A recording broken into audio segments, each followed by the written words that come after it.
tá bom? Vamos lá. Primeiro, nós vamos falar sobre a religião em si, que é o confucionismo. Depois nós iremos falar sobre quem inventou, tá bom?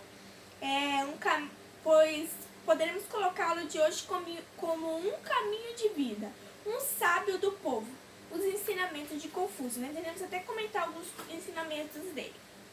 O confucionismo é a ideologia religiosa e sociopolítica de Confúcio, que tem seu nome grafado em língua latina como Confúcio, que foi o que inventou, né? Entre os princípios do confucionismo, o principal é conhecido pelos povos orientais como Junchaio, que são considerados os ensinamentos dos sábios. Este princípio é o que define o Tao, que significa caminho superior, uma maneira de ter uma vida equilibrada, satisfazendo as vontades do céu e da terra. Além de filósofo, Confúcio também foi um mantra para o seu povo. O que acontecia? Nele as pessoas buscavam um modelo de comportamento e também buscavam resposta para os anseios, como sempre a humanidade buscou, né? A filosofia do pensador chinês fazia uma fusão. O que ela fazia? Entre outros cultos religiosos que aconteciam na antiguidade chinesa, inclusive os que lidam com deuses e imortais, fazendo nascer uma forma de sincretismo das religiões. Então, assim, dentro do confucionismo nasceu o taoísmo, o budismo e outras religiões além do confucionismo. A doutrina do confucionismo durou na China aproximadamente 2000 anos, prevaleceu, indo do século II ao século XX, com milhões de adeptos. Além da forte presença na China, a religião de Confúcio também tem diversos adeptos aonde? No Japão, em Singapura e Coreia do Sul. O que acontecia? As ideias pregadas no confucionismo são bastante diferentes das encontradas nas religiões tradicionais do Ocidente. Na filosofia de Confúcio, primeiro, não há um Deus, não há uma criatura unitária, e muito menos existe templos ou igrejas. Então, cada pessoa tem a sua fé. Por exemplo, eu sigo a religião de Confúcio e não tenho uma igreja específica para seguir. Sua doutrina se fundamenta na busca pelo Tao, ou seja, na busca pela harmonia da vida e do mundo. Para atingir o Tao, o confucionismo ele coloca a família como base de uma sociedade em que todos os seres humanos vivem em harmonia. Para eles, a família é a base de tudo. O que acontece? A família para Confúcio começa nos governantes, que devem amar o povo como verdadeiros pais, e termina nos súditos, que têm o dever de ser obedientes e humildes como filhos. Outra característica também presente no confucionismo é o culto aos antepassados. Para Confúcio, os seres humanos são formados por 4 dimensões. Primeiro, o eu.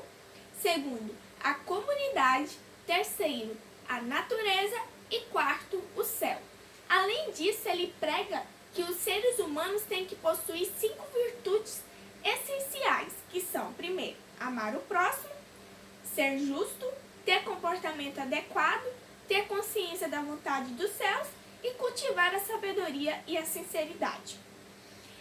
Entre os diversos ritos tradicionais do confucionismo estão reverência e culto aos antepassados, como já comentamos, e oferenda aos mortos.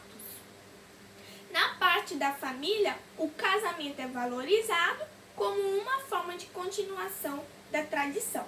Então, esse é o confucionismo que por muito tempo permutou na China, né? Depois veio o taoísmo e budismo, entre outras religiões, que lá, a China, vocês sabem que funciona o sincretismo religioso, né? Em que eles juntam várias religiões e a partir disso tem uma crença. Mas e quem foi esse homem que deu origem a essa religião, uma religião voltada para ensinar o povo a exercer a política, ensinar o povo a lidar com a sociedade, a viver em família, a viver em harmonia. Quem foi ele?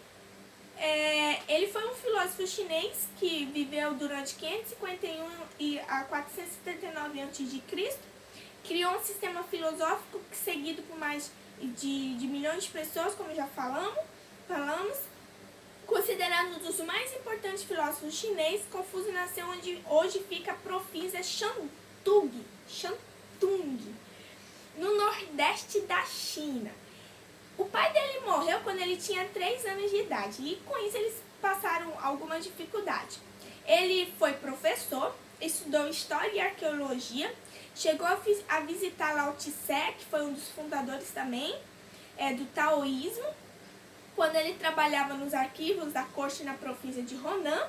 Embora influenciado por esse homem Lao Tse e pelo taoísmo, né, Kung Fu Tse decidiu seguir um caminho alternativo. Kung Fu Tse, que é o Confúcio, né?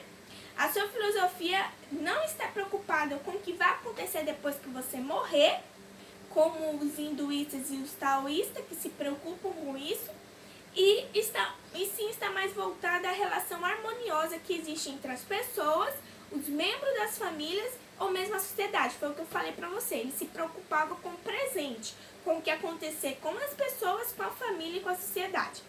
Seguindo a carreira como filósofo da corte, Confúcio exortou os governantes chineses a governarem por uma seguinte maneira: pela virtude interior, para ganhar o respeito de seus súditos e dar um exemplo para que as pessoas pudessem seguir. Depois da morte, os escritos dele ainda foram lidos e influenciados por muita gente. Ele acabou sendo descoberto pelos europeus, que publicaram seu trabalho sob o nome latinizado de Confúcio. O confucionismo é hoje uma religião praticada por 5 milhões aproximadamente de pessoas. A maioria delas estão na Ásia. Ocupa o 6º lugar entre os fiéis, né? Vem o cristianismo e o budismo, e entre outros, e ele está em 6º lugar. Os princípios do confucionismo incluem, entre outros, o respeito em relação à família, reforçando aí, e à sociedade, a fidelidade aos dirigentes e deferência aos superiores, a justiça moral e social e virtude suprema do altruísmo e benevolência. Esse homem foi um homem que viveu a vida toda seguindo seus próprios princípios. Ele tentou seguir o taoísmo, mas não deu certo. Ele foi um homem que considerado como um sábio da sua época. Nós vamos agora falar de algumas palavras que ele disse para podermos fechar esse conteúdo. Alguns pensamentos que ele teve e que permutam até os dias de hoje. Primeiro, pense por conta própria, mas se esforce para aprender com os outros. Se um homem aprende com os outros, mas não pensa por conta própria, ele se sentirá confuso. Se, por outro lado, o homem pensa, mas não aprende como os outros, ele estará em perigo. Então, pense por conta própria, mas se esforce para aprender com os outros. A Bíblia ela é clara quanto a isso, né? Que a gente tem que seguir o conselho dos mais idosos para que possamos prosseguir sabiamente. Provérbios fala sobre isso, sobre nós recebemos conselho de pessoas sábias, pois elas sempre irão nos instruir nos caminhos certos. Segundo, honre e preserve seus pais. Isso, praticamente todas as religiões ensinam que não dê aos seus pais outra causa de preocupação além da doença. Enquanto seus pais estiverem vivos, cuide bem deles. A Bíblia fala: honra teu pai e a tua mãe para que se prolongue seus dias na face da terra. Então a Bíblia ela é certa quanto a isso também, de honrar o pai e a mãe, pois se honramos, teremos vida longa. Terceiro pensamento de Confúcio: busque o sucesso. De acordo com Confúcio, se ao falar você comete poucos erros e ao agir tiver poucos arrependimentos, uma carreira de sucesso provavelmente decorrerá. Aqui Confúcio está dizendo para você buscar o sucesso aqui na terra quando pode, né? A Bíblia fala isso, em relação ao sucesso, ele diz que só podemos ser abençoados se vivemos uma vida corretamente. Tudo que plantarmos, iremos colher. Então, o fruto dos nossos caminhos será o fruto da nossa colheita. É o que a Bíblia fala quanto a isso. Próximo, não se preocupe porque as suas qualidades não são apreciadas. Procure merecer elogios. Não é quanto os outros falhos em apreciar suas qualidades que você deveria se sentir incomodado, mas sim quando essas qualidades de fato faltam. Então, ele está dizendo aqui que a gente não precisa ficar ansiosos quanto a você, por exemplo, faz algo e não é elogiado quanto a isso. A Bíblia, ela é clara ao dizer que todos os nossos frutos, elas terão uma recompensa. A Bíblia fala sobre uma árvore que não tinha frutos. Aqui Deus fez, mandou cortar ela e lançar fora. Pois, se você tem um talento, a Bíblia também fala sobre isso, sobre o talento. Se você tem um talento, por exemplo, de cantar, exerça esse talento de cantar. Se você tem um talento de pintar, exerça o talento de pintar, mas não enterre esse talento. Pois a Bíblia fala que quando você tem um talento e começa a exercer ele vai lhe dando outros talentos também. Então, todas as suas qualidades, elas precisam ser, sim, realizadas para que você possa aperfeiçoar. Mesmo que não receba elogios, não se preocupe.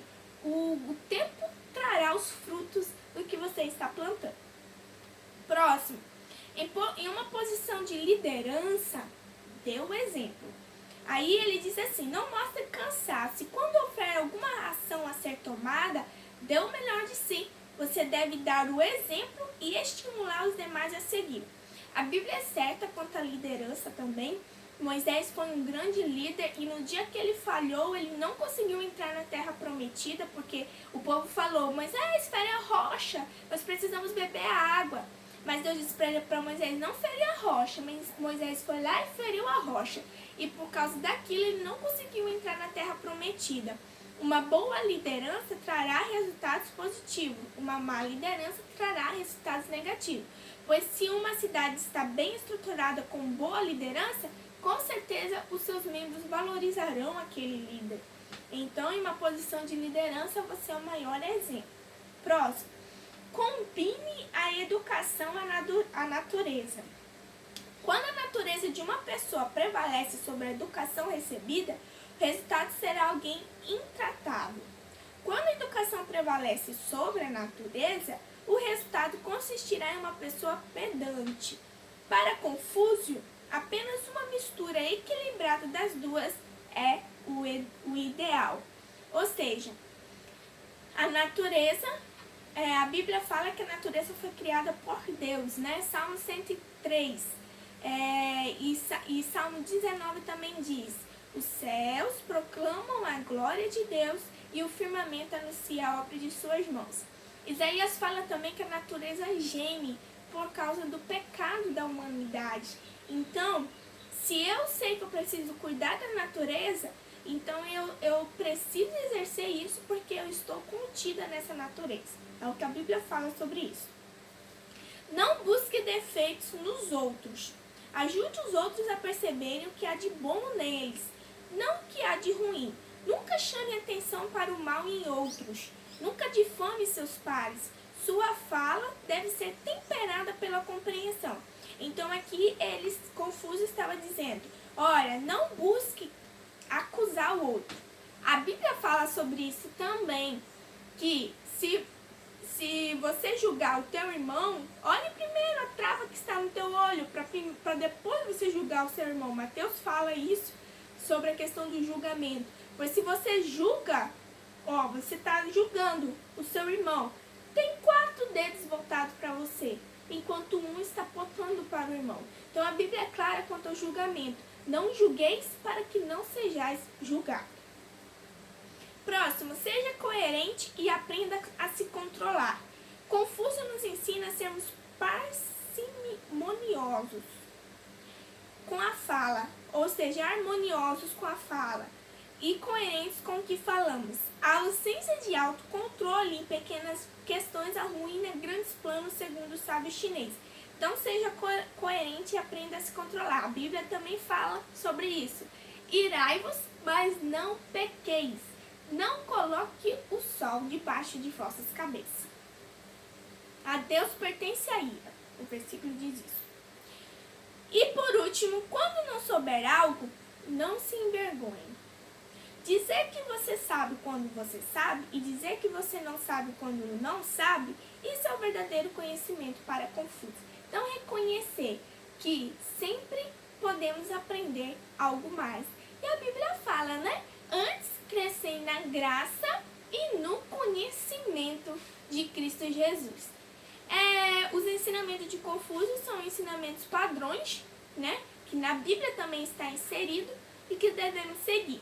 Foi um sábio chinês que soube marcar sua história e influenciou milhões de pessoas e até hoje influencia muitos seguidores. Então, você irá deixar uma atividade para você. Na próxima aula, aí na plataforma, tá? Abaixo da aula que eu descrevi aí, está a atividade. E na próxima aula iremos estudar a sabedoria que vem do céu, educação para todos. Então é isso e até a próxima aula, se Deus quiser. Tchau, tchau!